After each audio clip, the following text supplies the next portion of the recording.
Hey guys, it's Rob Weinberg, and on this channel we empower people to take control of their futures through expert mortgage, financial, and real estate strategies.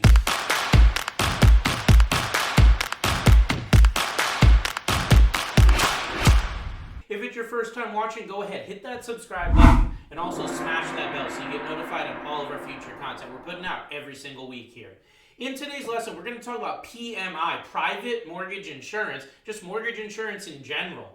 A lot of misconceptions about this, a lot of myths out there, a lot of people that think they know that don't actually know. So I want to bring some light and some truth to this topic here today. So let's talk about what PMI is and why you need it. So what private mortgage insurance is it's an insurance that actually insures the lender, okay? It doesn't insure you, doesn't help you, but it does insure the lender against loss on your loan if you were to end up foreclosing on your property. Why do they need this insurance? Because you're putting less than 20% down in most cases when you have this insurance, except on an FHA loan.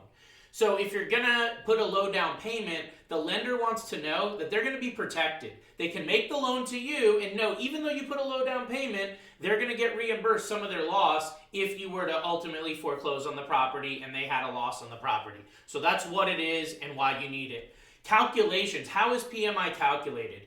So on a conventional mortgage, PMI has a lot of different calculations, a lot of different factors, and there's actually like about a dozen companies out there that offer private PMI, mortgage insurance. They compete against each other. So the calculations are going to be different. One may have your PMI at $45 a month, another may have $85 a month on the same scenario. This is why you need to work with a lender that has multiple relationships for the PMI so they can get you with the lowest cost option for you. Now that's on a conventional loan. On an FHA loan, the PMI is standardized. So on all FHA loans, even if you're putting over 20% down, there is mortgage insurance required on all FHA loans. Now FHA did just recently change the calculation. It went down from a 0.85% down to 0.55%. And that's based on putting a minimum down payment. If you're putting 5% down or more, it went to 0.50 down from 0.80 is what it was before. So it did get slashed by about 40%, which is great, but you do still have it regardless. The good news is if you're getting an FHA loan, as we'll talk about with credit scores, FHA, it doesn't matter. Whether your credit score is a 620 or a 780, you're getting the same PMI rates, whereas on conventional, you'll find high credit, you're going to get a much, much lower PMI rate than you would with someone with lower credit getting that same type of PMI insurance. How do you avoid it? How you avoid it is you want to get a conventional loan. You have to, if you want to avoid it, get a conventional loan. And you also need to put 20% down. So if you get a conventional loan, but you only put 5%, 10%, 15% down, you're going to have PMI. There are some workarounds for it, like lender-paid PMI, upfront PMI, or split PMI. But generally speaking, you're going to have it if you're putting less than the 20% down.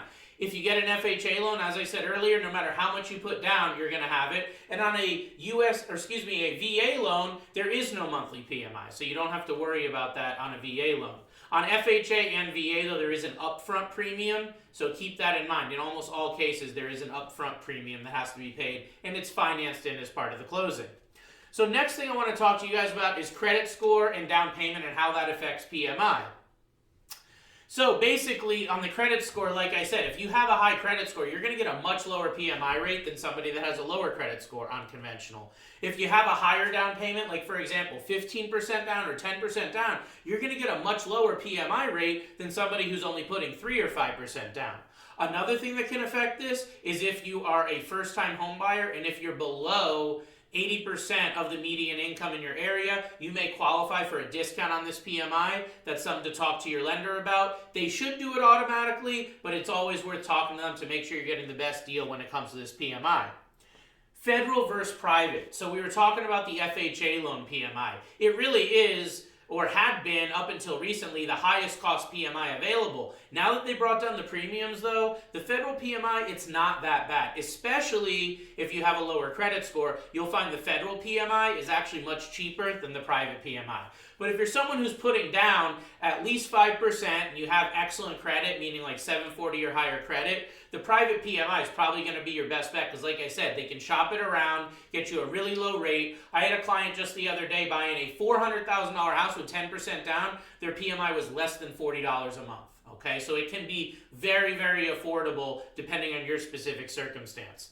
Last thing we're going to talk about is removal of the PMI. When can it come off? Well, if you're in a FHA loan and you're putting less than 5% down, it's never going to come off. It's for the life of the loan. You have to refinance into a conventional loan or another type of loan in order to get rid of that PMI. If you're on a conventional mortgage, though, you'll typically get rid of that PMI automatically when you hit 78% of the original value of the property. Now, you can request to have it removed. Like if you buy the house and it goes up quite a bit and you went from putting 5% down and now all of a sudden you have 25 or 30% equity. I've seen that happen over the last couple of years with the home value skyrocketing. You can actually request the PMI to be removed when you hit that typically around 80% or less on the loan to value. Reach out to your mortgage servicer to get information about that and see what criteria that you'll need to meet in order to do that. So I hope this gives you just a quick and easy rundown of PMI, how it works, and what you need to know. As always, reach out to a local trusted mortgage advisor that can really put these numbers in perspective for you and your specific situation. If you know someone who's looking to buy a home over the next couple months, maybe even a couple years, send this video, share this with others. Give them that perspective that you're getting about PMI. Give them that knowledge and education as well. It'll make a lot more empowered individuals when it comes to home buying. If I can be of assistance to you or someone that you know, I'm licensed in Connecticut, Massachusetts, and Florida. I do offer one-on-one personalized consultations and blueprints for my clients. You can reach out to me by call, text, or private message, and we can set you up with a specific game plan for your scenario. My direct line is 860-413-3938. As always, I hope that helps, and we'll see you on the next episode. Take care.